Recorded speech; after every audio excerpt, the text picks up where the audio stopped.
Next up, we have Emily. Let's see, Emily, are you around? Hello. Hi, Emily. Okay, Hey. we're glad to have you. You're going to be chatting with us about real-time streaming for GenAI. Correct. That's right. Okay, Yes. so your screen is up. Take it away. All right. Good morning, everybody. I'm Emily Ekdahl, and today we're embarking on a journey with United Airlines, a fictional airline struggling with outdated customer support systems. We'll explore how adopting shift-left data architecture transformed their AI customer support system from chaos to clarity, improving both their customer support experience and their operational efficiency.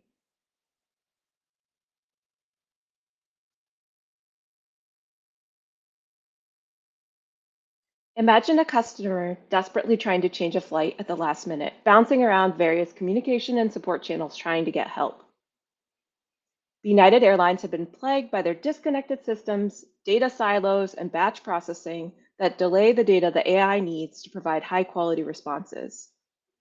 Customers might be pinging them through multiple channels, but their data wasn't up to date. And this led the AI agent to provide ineffective and incomplete support. Even the humans had to spend quite a bit of time composing the customer case across many systems in order to help the customer.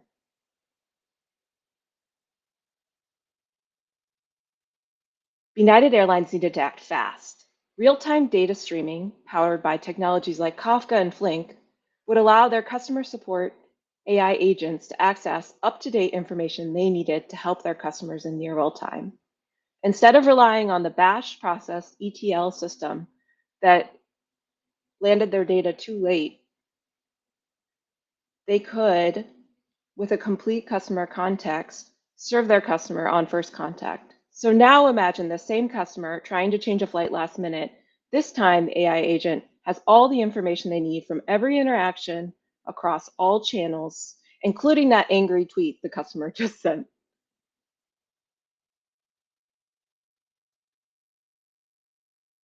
Before implementing shift-left data architecture, United Airlines faced critical issues. They had long data delays.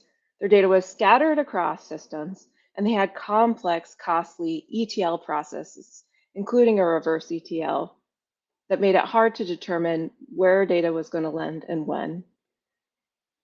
Their human and AI support agents spent a lot of time composing a customer case before they could help, and the AI agents weren't always able to transact over across all those systems. So there were poor customer experiences.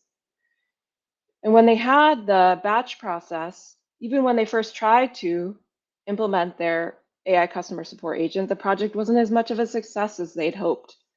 The customers didn't like the AI customer support agent. It said things that did not make sense, and it didn't seem to know things that the customers expected it to know, like that flight they just rebooked, or the 5 other systems or agents or situations that they'd had contact with the business within the past couple of hours.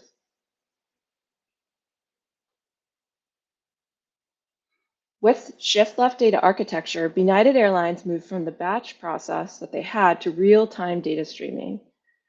With the power of technologies like Kafka and Flink, they could stream data in, transform it, embed it, land it in the vector store, and then the AI agent had access to all the information it needed to create a unified, up-to-date customer context. And this allowed the AI agent to deliver fast, high-quality customer service and resolve issues on first customer contact.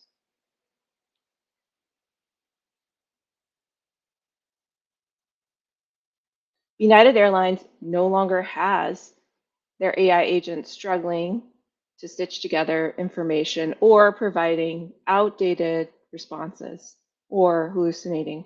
With the real time data, their AI customer support agent provides a seamless, unified customer experience that is similar to that of the humans, but at a lower operational cost. So there's no more repeated questions or fragmented answers. And they were so inspired by their improved customer experience, they rebranded as Enlightened Airlines. Now, with shift left data architecture, Enlightened Airlines is poised for the future. Soon, their AI systems will handle more complex queries with larger context windows. They're also expanding into multimodal models so their customers can send pictures or other forms of communication rather than just text.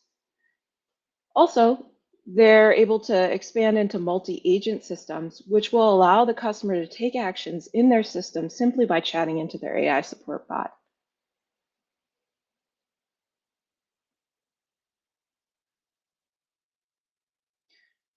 Enlightened Airlines' journey from disjointed, inefficient customer support to a real time data powered AI agent is a lesson in transformation. By implementing shift left data architecture, they've not only improved their customer satisfaction, but they've also reduced latency and decreased operational overhead. If your AI agent is facing similar issues, it might be time to explore shift left data architecture for your organization.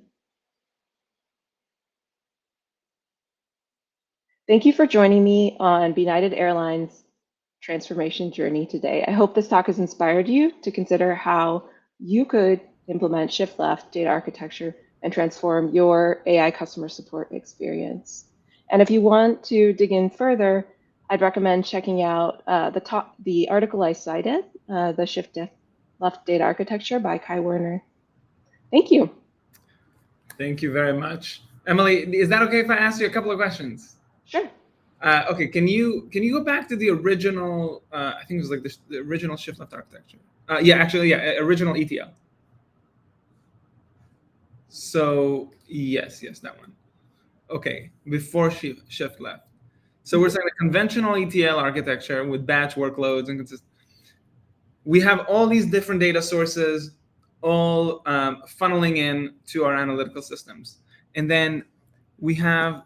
I can't. I'm gonna make this a little bit larger. 1 second. Okay, we're gonna be here.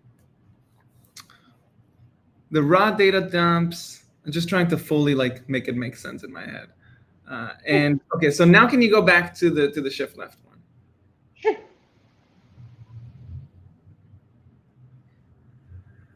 Yeah, so basically what I'm proposing is that we use Kafka and Flink to stream and transform the data and go right into the vector data store with very few delays. So of course, agents can operate tools, but what I'm proposing is that if the two most common failure modes of AI are no information and hallucination or stale information, then streaming and transforming embedding data right into our vector data store gives the AI agent all the access it needs to provide high quality customer support. Because things I've observed across other organizations I've been a part of is even the human customer support agents have to potentially bridge 5 different systems to compose the total customer context, but the AI may not be able to do that for various reasons. So that's why I'm recommending shift left. With shift left, they just take all the customer data, stream it directly to they do whatever embedding they need and fit it straight into the vector data store. And then you allow the agents to, let's say, just operate on those data stores immediately on the vector store. And where do is the way we think about analytics differently too? Or is it mostly just operational? So if you go back, can you go back to just the previous slide? Mm-hmm. We have analytic. Yeah, what are the downstream implications for analytics? So I understand how the AI and the ML, let's say now you have some GenAI agents, they're able to better contextualize everything because they have access to all the different vector sources. What about the analytics?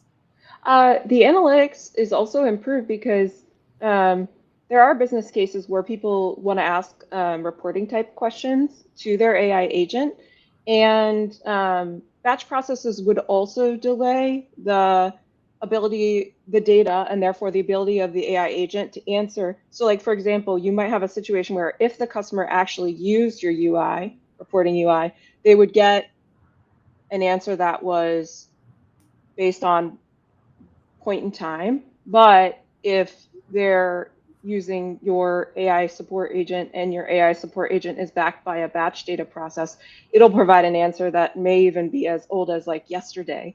So like not giving you a curt reporting answer. So there are cases where AI agents are operating over reporting, and this shift left data architecture would still be a huge resource for them as well. And then one more question I have about the distinction between the curated data products and the raw data streams. Are any of them affected? Yeah, if you go back to the previous, to the current ETL, so we don't have that kind of distinction here, right? Here, I think so.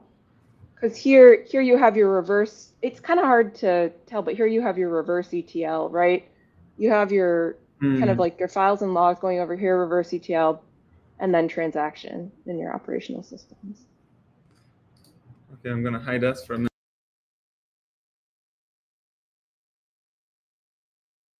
Okay, so basically it's the reverse ETL in this context that we would sort of look at as kind of like similar to, or at least analogous to, let's say, like just full-on curated data products in like the shift left world.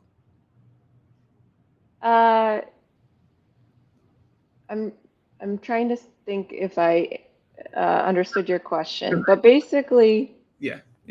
yeah. So there are actually, I have worked on business cases where people reverse ETL data back into their systems to support transactions in their application.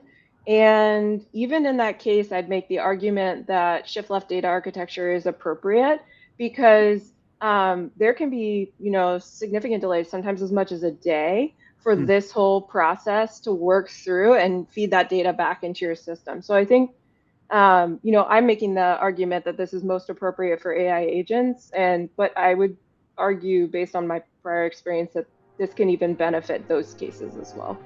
Yeah, I can see that. Emily, thank you very much for sharing this Thank with you. us.